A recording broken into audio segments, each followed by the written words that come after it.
সমস্ত হক্কানি ওলিয়া উলিয়া তাদের কিতাবে লেখেন মান তাশাব্বাহা বিকওমিন ফাহুয়া মিনহুম।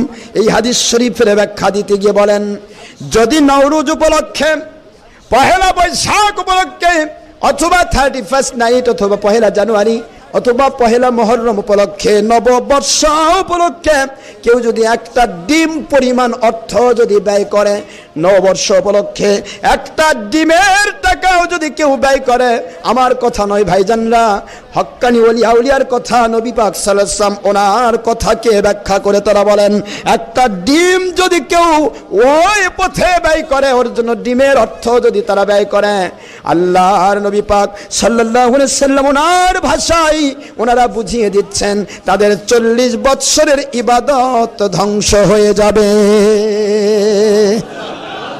কত বছরের ইবাদত? আরো জোরে বলেন। আমরা কয় বছর ইবাদত করছি?